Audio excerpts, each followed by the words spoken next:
While walking in this forest close to the river, I see something which really seems to be one of the most beautiful flowers we can see here. It's Thunbergia maizorensis. The flower is much bigger than the plant usually cultivated, and also the bracts are bright red and very long, and it's an incredibly perfect plant. First time I see this kind of Thunbergia growing in nature. It's not a big liana, we see it.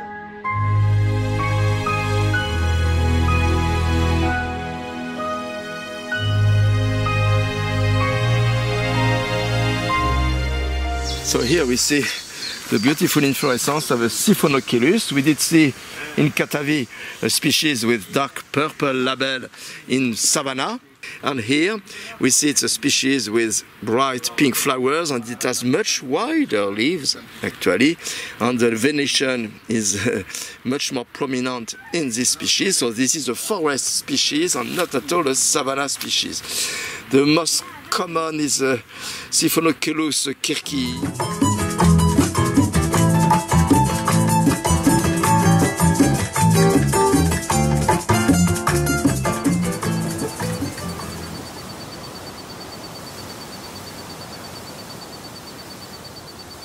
In this population of the old Scalesia, we clearly see the crown shyness. So we see the separation between the crowns of different trees, but also inside a single tree, we see clearly that the leaves of one branch are totally separated from the nearest crownlet. So it's a shyness between crowns of different trees and crownlets of the same tree.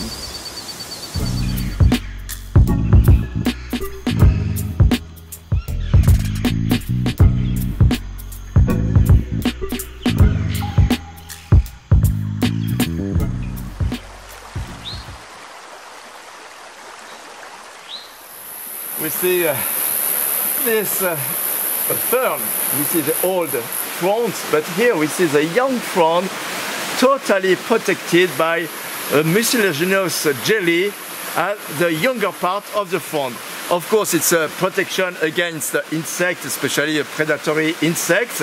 It's one thing, but also if the weather is very dry and a little bit too much sun, it avoids desiccation, of course, and also even all along the rachis of the frond, we see the mucilage is flowing down and reaching the bottom, and also covering, of course, the bottom in the center of the fern. It's where appear the new frond, and we see here a very young new one, which is already covered by the mucilaginous protection. So the production is here and then flowing and flowing, and the young new frond can be also protected. So it's a very beautiful cycle, recycling the jelly. So it's a very, very interesting way of life.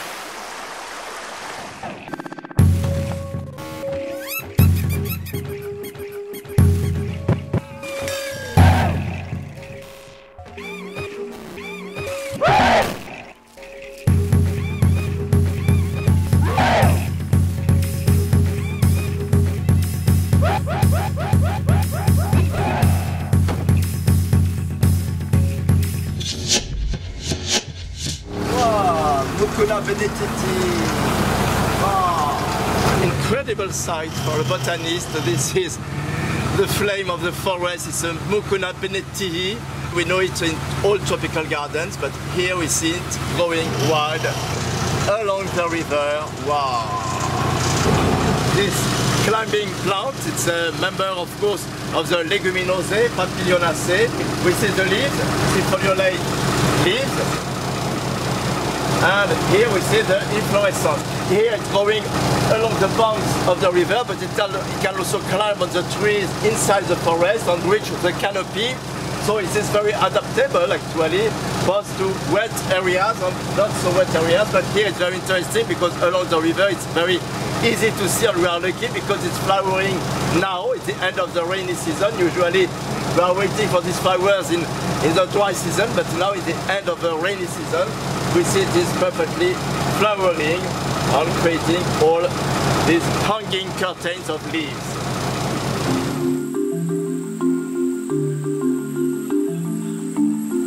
What is this plant? I'm very surprised. It looks like a very primitive pteridophyte or something like a sphenophyte, like a horsetail from the primary era. But actually, when we look, we see the vines along the midrib of each leaf, so it's obviously a dicotyledon. But is it the young stage of a tree? Is it a shrub? Which kind of family it could be? No idea at all. I've never seen something like that with a so long internode without any leaf, and so many leaves crowded together at one node, or what's something which looks like one node only. So I hope we'll see a little bit more things about this creature in Danum Valley, because we just arrived now in Danum Valley.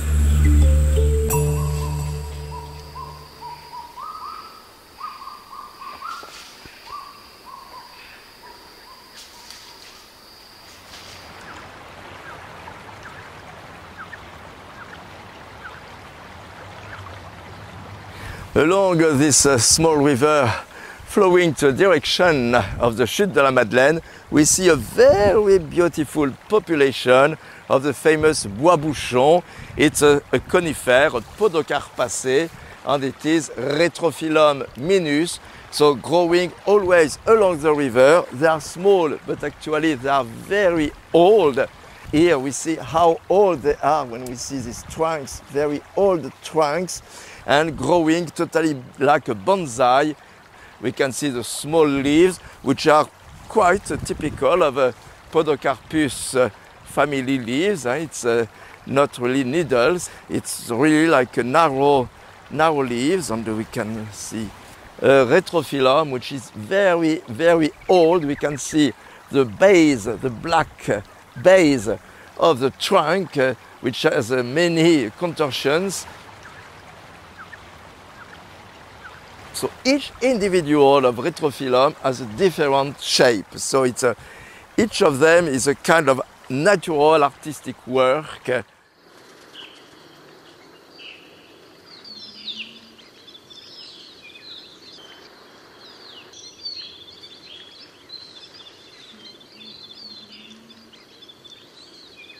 In this narrow gully in forest understory, we see on each bank a beautiful population of Amborella. I did hope really to see the Amborella trichopoda, because just as we know, it is considered as the most primitive angiosperm. We see it looks like nothing special. We can say it's a shrub with green leaves, simply, but the leaves have a beautiful shape. They are undulated. We see the vines, which are very well designed, especially on the lower surface of the leaves. The leaves so are undulate and even sometimes a little bit indented. The growth habit is characteristic in the sense that all the stems are totally plagiotropic, totally horizontal, and it is a disticus leaf arrangement. It's perfectly adapted, of course, to the shaded environment of the forest understory.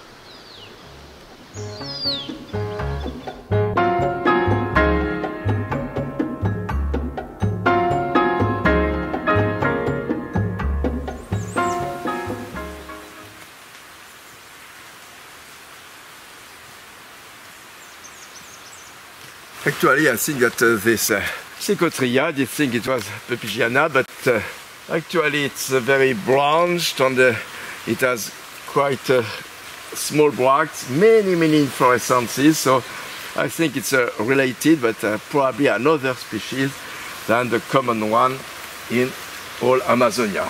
And sometimes also we see that the leaves just below the inflorescence also can become red.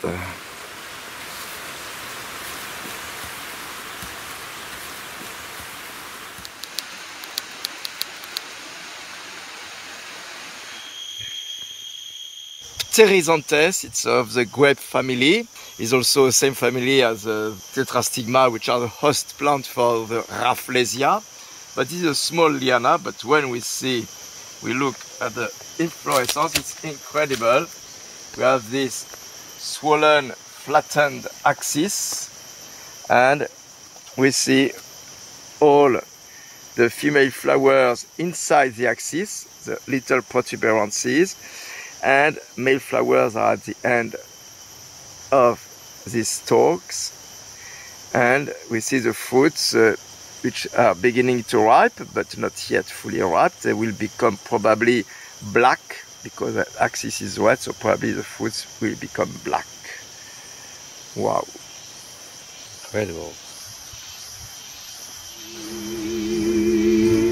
There is a river called the river of no return. Sometimes it's peaceful and sometimes wild and free. Love.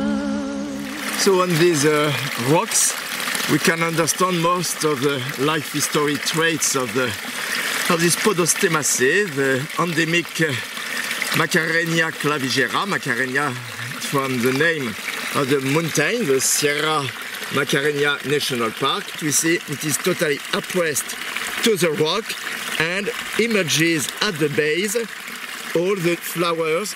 It is covered outside by a kind of small spata, which is called spatella. There are different flowers, one flower at the top, another flower here. We see the pollen, moving pollen.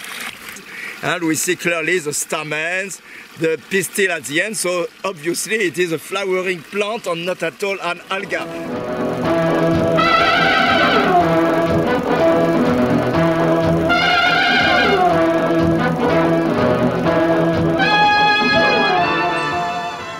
Another of the many species of Gesneria, the genus which has given the name to the family Gesneriaceae, which is not very typical in the sense of leaves are not opposite but alternate, but we see the typical structure of the Gesneriaceae flowers, and we see when the fruit is ripening is upward directed, so it will be of course a rain splash capsule dispersing the tiny seeds.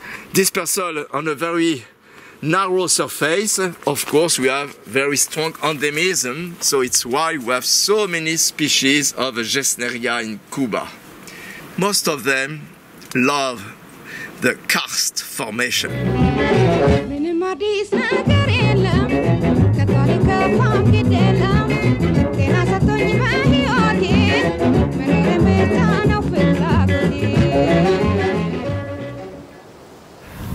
Here I reach an incredible vision. It's a member of a daisy family of Asteraceae. It's Echinops ellenbeckii, endemic from this Sanity Plateau at 4,000 meters above sea level. It's not at all monocarpic as the Lobelia, because we see stems which are woody and branched, and this incredible terminal inflorescence like a big ball, and we see the pink flowers, and the bees are very happy to go inside to collect pollen. Of course the leaves are very spiny, in the same way as many species of the genus Echinops. Of course it's characteristic, but this one is a woody, incredible species. I've never seen a plant like this all over the world.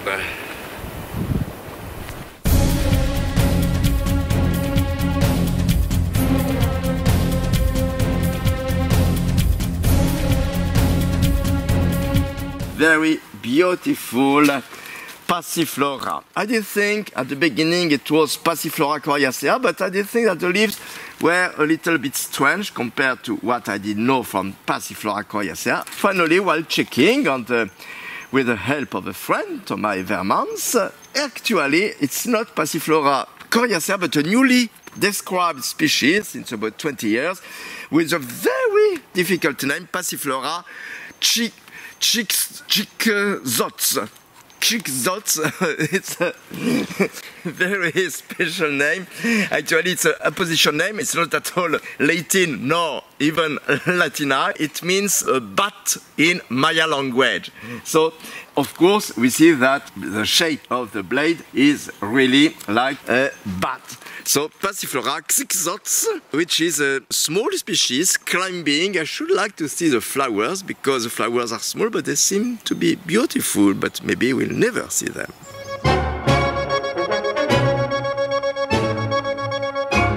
Java, qu'est-ce que tu fais là, entre les deux bras d'un accordéoniste? Faut pas gaspiller comme ça.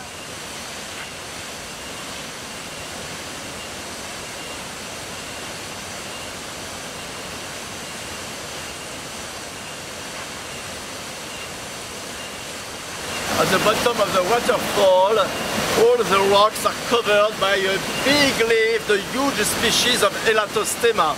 This is Elatostema pallidosum. Pallidosum means it likes water. We can understand.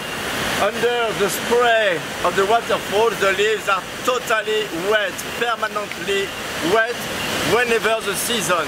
So it's almost an aquatic plant, and it is growing totally vegetatively, covering with the stems, covering the rock. Beautiful example of the success of the family Urticaceae in this kind of environment.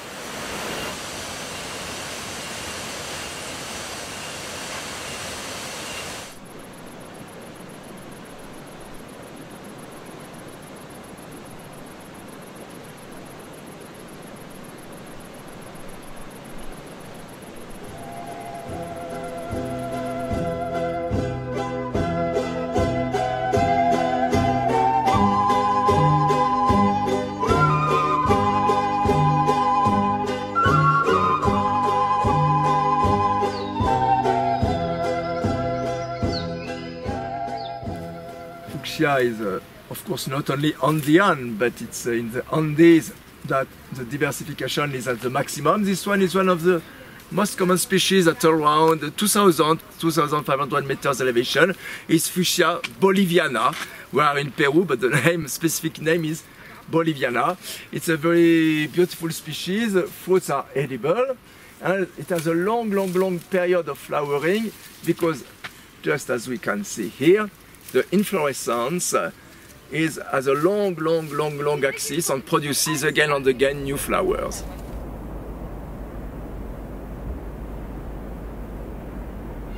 Parti, on a toujours un bateau dans le cœur, un avion qui s'envole pour ailleurs, mais on n'est pas à l'heure.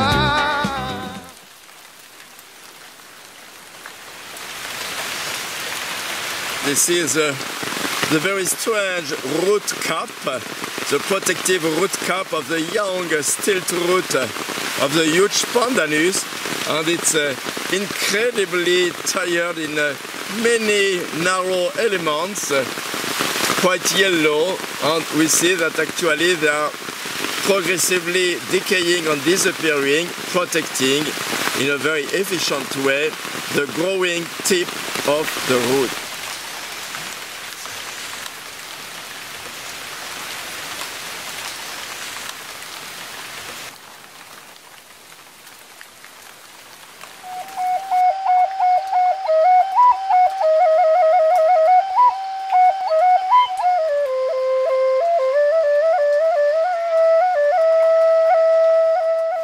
In western Sumatra, in Sumatera Barat. It's about 300 or 400 meters above sea level, and I wanted absolutely to come to see one exceptional plant. This plant is Pentastemona egregia. the only monocotyledon in the world with a symmetry 5 instead of symmetry 3. So it means it has 5 stamens, hence the name Pentastemona, 5 stamens, and also the corolla has 5 lobes. And this individual, incredibly beautiful. First of all, we see the stem creeping along the rock. We see the beautiful leaves with venation, typical monocot venation, but some dicots also have this. And we see clearly that these flowers are symmetry 5. An exceptional plant. It's really a dream for a botanist because, of course, it's endemic from Sumatra and it seems to be...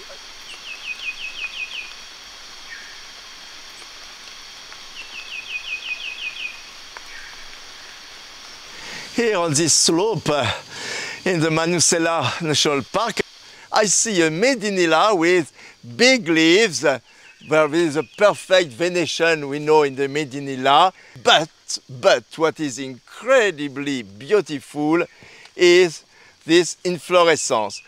It's coral, more than coral, it's totally bright red axis of the inflorescence and also of the small lateral parts of the inflorescence. So it's a branch inflorescence, bright red, and at the top is one little bowl-shaped thing. And this thing actually, when I look, it's not flower bud, it is young developing fruits. So probably now there are a beautiful yellow, green-yellow color, but probably they will become, when we see this red color, we can guess that maybe they will become black to have the perfect contrast between red and black. But at this stage, it's already incredibly beautiful. Mga bakal? Mga daanan mo. Punta dun sa pool. Pababa mo, mahalda-haldan. Oh là là, okay. Ah, mais ils sont très très beaux là. Wow. So the first drop on the begonia. Voilà.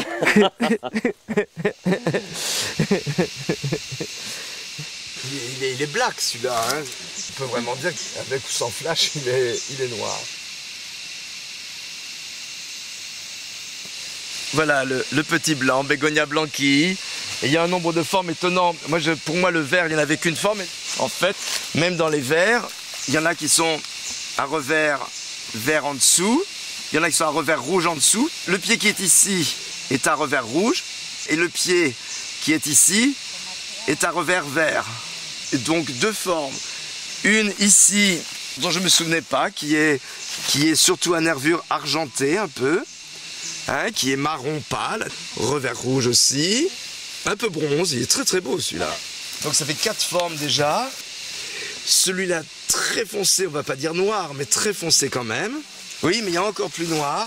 Celui-là, qui est encore une autre tonalité, il est plus bleuté, hein, il a un peu iridescent bleu. Celui qu'on adore, ici, le tigré, là, le moucheté. Et puis là, un qui est vraiment, je crois qu'on peut dire qu'il est noir, noir bleuté. Il a une iridescence bleue. Donc ça fait au moins 6 formes différentes au même endroit. On ne peut pas dire qu'il y en a qui soient plus adaptés que d'autres à telle ou telle lumière. Hein. Ils vivent tous au même endroit.